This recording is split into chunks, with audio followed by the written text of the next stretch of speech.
نحمده ونصلي على رسوله الكريم أما بعد আজকে 19তম তারা 22 নম্বর পারা সূরা আহজাবের বেশি কিছু অংশ সূরা সাবা সূরা ফাতির সূরা ইয়াসিন এর অল্প কিছু অংশ।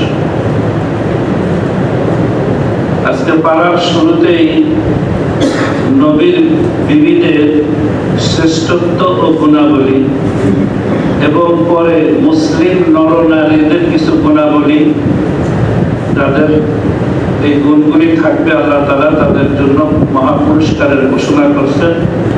গুণগুলিও উল্লেখ করছেন আজকে তেলাওয়াতের মধ্যে,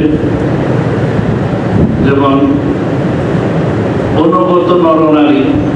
অনুগত বলতে কোরআন হাদিসের কাছে তারা অনুগত, আল্লাহ রাসূলের কাছে, আইনের কাছে, বিধানের কাছে। সত্যবাদী নরনারী, ধৈর্যশীল নরনারী, বিনয়ী নরনারী, দানশীল নরনারী, রোজা পালনকারী নরনারী, লজ্জাস্থান হেফাজতকারী নরনারী, জিকিরকারী নরনারী, মহাপুরুষ, মহাপুরস্কারের ঘোষণা করছেন। এতগুলি গুণাবলী, প্রত্যেকটা পুরুষ এবং মহিলার কথা আল্লাহ তাআলা এই কোরআনের মধ্যে আজকে তাআলার মধ্যে উল্লেখ করে মহাপুরস্কারের ঘোষণা করছেন। পালক পুত্রের হুকুম সম্পর্কে আজকের আলোচনা আসছে। সাহাবীদের মধ্যে মাত্র একজন সাহাবীর নাম আসছে কোরআনের মধ্যে আজকের তেলাওয়াতের মধ্যে, এটা হলো যায়েদ রাদিয়াল্লাহু তাআলা আনহু, যিনি ছিলেন রাসূলের পালক পুত্র। আমরা তো মনে চাইলে একদম বাচ্চা নিয়ে আসি পালি, এটা যে কি হুকুম। সাধারণত বাচ্চা পালতে আনে কোন সময়? যে মায়ের বাচ্চা হয় না, হ্যাঁ, কিন্তু যে মায়ের বাচ্চা হয় না সেই মায়ের তো দুধও আসে না। কিন্তু কথা হইল, মাসালা হইল, ওই বাচ্চা সদ্য প্রসূত বাচ্চাও যদি নিয়ে আসেন, খালি মা জন্ম দিচ্ছে পালন করার জন্য নিয়ে আসছেন, আগে কথাবার্তা ছিল, সে ওই দিন থেকে, প্রথম দিন থেকে সে বড় করছে, স্বাভাবিক মাই ডাকবে, বাবারে বাবাই ডাকবে। কিন্তু সেই সন্তান যখন বালেগ হয়ে যাবে, তখন মেয়ে হইলে ওই বাবার সাথেও দেখা দেওয়া জায়েজ নেই, ছেলে হইলে ওই মায়ের সাথেও দেখা দেওয়া জায়েজ নেই। যদি যেই মা পালতে আনছে ওই মা যদি এক ফোঁটা দুধও তার গলার মধ্যে দিতে পারে 2.5 বছরের মধ্যে, সর্বোচ্চ 2 থেকে 2.5 বছর পালক পুত্রের বা পালক সন্তানের, তাই সে দুধ পাওয়া হয়ে গেল, কোনো সমস্যা নেই। কিন্তু আমরা তো এগুলির কোনো ধারধারি না, খুব কঠিন। রসুলের পালক পুত্র ছিলেন এই যায়েদ রাদিয়াল্লাহু তাআলা, তারপরও কাজ হয় নাই। সেই পালক পুত্রের স্ত্রীকে আবার রসুলের বিয়ে পড়াইছেন আল্লাহ তাআলা স্বয়ং আসমানে। সব বিবিদের বিয়ে পড়েছে জমিনে গার্জিয়ানরা, আর এই পালক পুত্রের স্ত্রী তালাক হওয়ার পরে এই বিবাহ জায়েদ বিনতে জাহাশ রাদিয়াল্লাহু তাআলা আনহার বিয়ে আল্লাহ আসমানে পড়ায় জিবরাইলের মাধ্যমে খবর দিয়ে দিয়েছেন। মুহাম্মদ সাল্লাল্লাহু আলাইহি ওয়াসাল্লাম যে শেষ নবী এবং তিনি যে কোনো পুরুষের পিতা নন, আজকে তেলাওয়াতের মধ্যে আসছে। পুরুষ বলে কাকে? যে বালেগ হয়েছে, আর নাহলে কি ছেলে বাচ্চা, মেয়ে বাচ্চা।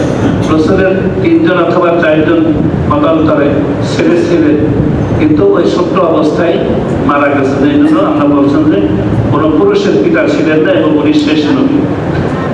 নবীর শ্রেষ্ঠত্ব এবং নবীর ইন্তেকালের পরে তার বিবিগণ যে অন্যান্য মুমিনদের জন্য বিবাহ বৈধ না, এরা উম্মাহাতুল মুমিনিন। নবী মারা গেছেন, এই বিবিরা আর কারো কাছে বিবাহ বসতে পারবে না, সেই বিধান আসছে। আজকে পর্দার বিধান সম্পর্কে আলোচনা হয়েছে। কোরআন নাজিলের জন্য আসমান, জমিন, পাহাড় এদেরকে প্রথমে আল্লাহ অফার করছে, যারা সবাই ভয়ে থরথর করে কাঁপছে। কিন্তু মানুষ মূর্খ, আল্লাহই বলছেন এই মানুষ এই কোরআনকে গ্রহণ করছে, সে সম্পর্কে আলোচনা আসছে। সূরা সাবা, দাউদ আলাইহিস সালাম এবং সুলাইমান আলাইহিস সালামের মুআজিজা সম্পর্কে কিছু আলোচনা আসছে, এবং সুলাইমান আলাইহিস সালাম যে জিনদের দ্বারা মসজিদ তৈরি করছেন সেই কথা আসছে। এখানে তাফসীরের একটু নোট আছে, সেটা হইল সুলাইমান আলাইহিস সালাম ইন্তেকাল করছেন, কিন্তু জিনরা মসজিদ তৈরিই চলতেছেন।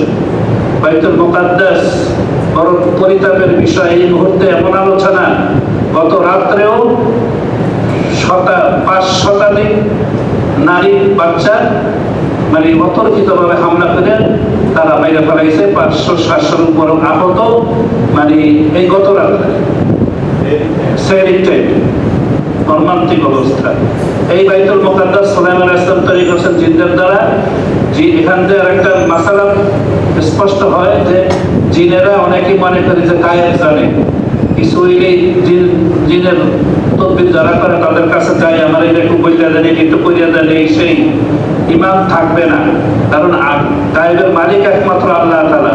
জিন যদি গায়েব জানতো, সুলাইমান আলাইহিস সালাম যে মৃত্যুবরণ কইরা লাঠির উপর ঠাই দিয়া বসে রয়েছেন, জিনেরা ধুমাইয়া কাজ করতে আছেন, যখন মসজিদের কাজ শেষ ওই পোকায় ধরে ধরে ওইটা খাইতেছে, এরপরে আসতে ওই যেদিন মসজিদ শেষ সেদিন ওই পোকা ওই লাঠি ভেঙে উনি পড়িয়া গেছে। এখন যদি মনে করেন জিনেরা গায়েব জানতো, তাইলে কি মসজিদ করতো? সুলাইমান আলাইহিস সালামের ভয় তো মসজিদ করতেছে, স্পষ্ট হয়ে গেছে আজকে। সূরা ফাতির আসমান জমিন এবং আমাদের কাছে সৃষ্টি করছেন, আমাদের জীবন জীবিকার জন্য কত যে নিয়ামত আল্লাহ সৃষ্টি করছেন সে সম্পর্কে আলোচনা আসছে। কিছুটা জান্নাত এবং জাহান্নামের আলোচনা আসছে। শেষে 1.5 পৃষ্ঠার মতো সূরা ইয়াসিন আসছে। সূরা ইয়াসিনের তো অনেক ফজিলত, কিতাবের মধ্যে লেখছে যে কলবুল কোরআন সূরাতুল ইয়াসিন ওয়া জিনাতুল কোরআন সূরাতুর রহমান। সূরা ইয়াসিন হইল কোরআনের কলব। আল্লাহ রাসূলের হাদিসে আছে যে আল্লাহ রাসূল বলেন যে আমার মনে চায় যে প্রত্যেকটা মুমিনের দিলের মধ্যে সূরা ইয়াসিন থাকুক। ইয়াসিনের বহুত ফজিলত আছে। আল্লাহ তাআলা আমাদেরকে আমল করার তৌফিক দান করুন।